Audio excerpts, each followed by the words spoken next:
بسم اللہ الرحمن الرحیم۔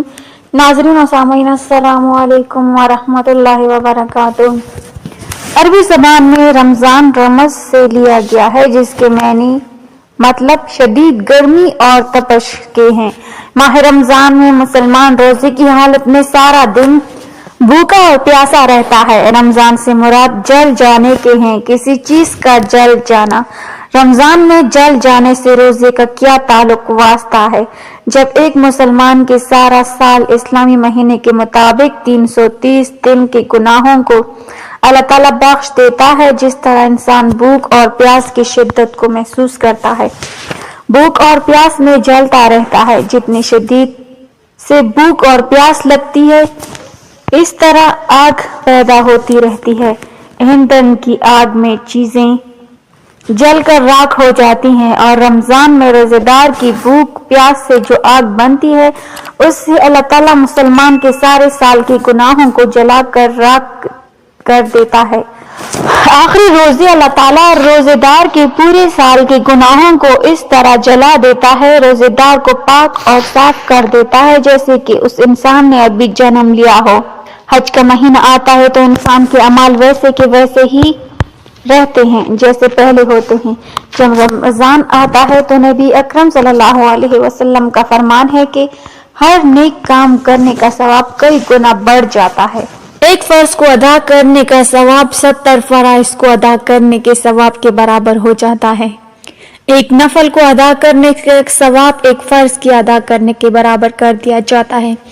حضرت علی رضی اللہ تعالیٰ عنہ سے مروی ہے کہ جس مسلمان نے ایک فرض روزے کو چھوڑ دیا، پھر قیامت تک اس روزے کا کفارہ ادا کرنے کے لیے روزے رکھتا رہے، تو پھر بھی وہ مسلمان اس قضا کیے ہوئے روزے کا ثواب حاصل نہ کر پائے گا۔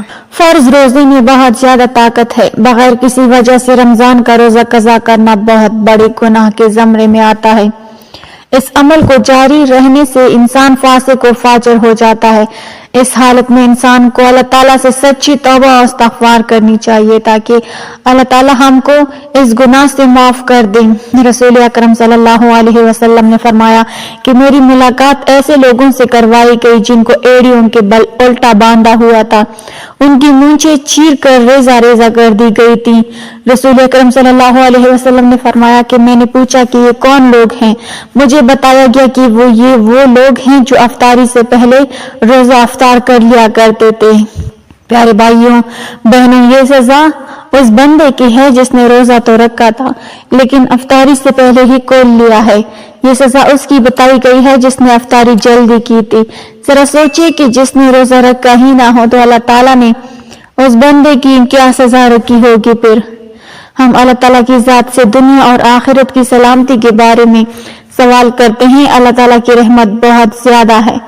اللہ تعالیٰ رمضان کے مہینے کے ثواب کے بارے میں یوں ارشاد فرماتا ہے: ایک فرض کو ادا کرنے کا ثواب 70 فرائض کو ادا کرنے کے برابر کر دو۔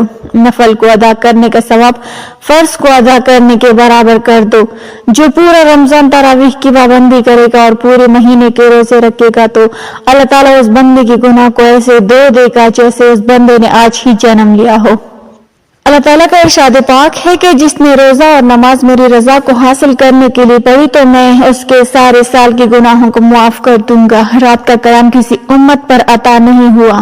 رمضان کے مہینے میں اللہ تعالیٰ نے آسمانی کتابوں کو نازل کیا۔ پہلے روزے کو اللہ تعالیٰ نے حضرت ابراہیم علیہ السلام پر، 2 رمضان کو حضرت موسیٰ علیہ السلام پر تورات نازل فرمائی، 8 یا 6 رمضان پر حضرت داؤد علیہ السلام پر، 12 یا 18 رمضان مبارک کو حضرت عیسیٰ علیہ السلام پر انجیل کو نازل فرمایا۔ باقی کتابیں کو مکمل ایک ہی دفعہ نازل فرمایا گیا۔ رمضان میں ہی لیلۃ القدر میں اللہ تعالیٰ نے غار حرا میں قرآن پاک کو نازل فرمایا۔ اللہ تعالیٰ نے قرآن پاک کو ایک بار نازل نہیں فرمایا تھا۔ قرآن پاک کو اللہ تعالیٰ نے 23 سال کی مدت میں مکمل کیا۔ جتنے نبی دنیا میں آئے سب کے پاس حضرت جبرائیل علیہ السلام ایک بار ہی نازل ہوئے تھے۔ اس سے زیادہ بار کسی جگہ ذکر نہیں آیا، لیکن حضرت محمد صلی اللہ علیہ وسلم کے پاس حضرت جبرائیل علیہ السلام 23 سال کی مدت میں 24,000 بار تشریف فرما ہوئے۔ جو شخص رمضان مبارک میں صبح کو روزے کی حالت میں اور رات کو تراویح ادا کرتا ہے اس کو بہت زیادہ ثواب ملتا ہے۔ نبی اکرم صلی اللہ علیہ وسلم کا فرمان ہے کہ تراویح کے ہر سجدے کے بدلے میں اللہ تعالیٰ 1500 نیکیاں عطا کرتا ہے۔ اس لیے ہم کو چاہیے روزے کے مہینے میں دنیاوی کاموں کو کم وقت دیں، زیادہ سے زیادہ وقت اللہ تعالیٰ کی یاد میں مصروفیت میں گزاریں، کیونکہ عام دنوں کے نسبت رمضان میں اللہ تعالیٰ ثواب کو کئی گنا بڑھا دیتا ہے۔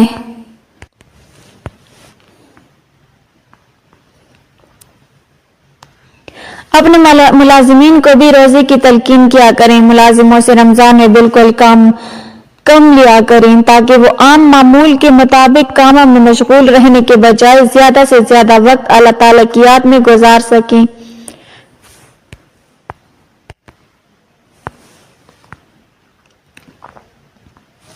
روزہ دار کے جسم سے روزہ فالتو چیزوں کو ختم کر کے شیطان کے خلاف لڑنے کی طاقت دیتا ہے۔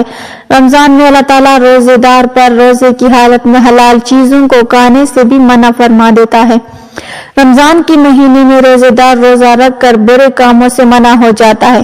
وہ غیر عورت کو حرام کی نگاہ سے نہیں دیکھتا، وہ تمام برے کاموں سے دور ہو جاتا ہے۔ روزے دار وہ کام نہیں کرتا جس کو اللہ تعالیٰ نے منع فرمایا ہے۔ وہ گالی، غیبت، جھوٹ جیسی برائیوں سے بچ جاتا ہے۔ جب وہ روزے کی حالت میں کھانا پینا چھوڑ دیتا ہے، اس کو پتہ ہے کہ ایسا کرنے سے روزہ ٹوٹ جاتا ہے، تو وہ کسی کی غیبت کیوں کرے گا، کسی کو غلط نظر سے کیوں دیکھے گا۔ روزے دار بند کمرے میں پڑی ہوئی چیز کو بھی نہیں کھائے گا، اس کو یقین ہے کہ اس کو کھانے سے میرا روزہ ٹوٹ جائے گا۔ اس کو اس بات پر یقین ہے کہ اللہ تعالیٰ مجھے یہاں بھی دیکھ رہا ہے۔ روزے دار کبھی بھی بند کمرے میں پانی نہیں پیے گا، نہاتے ہوئے بھی اپنے منہ میں پانی کا قطرہ نہیں جانے دے گا، کیونکہ اس کو یقین ہے کہ اللہ تعالیٰ مجھے ہر جگہ دیکھ رہا ہے۔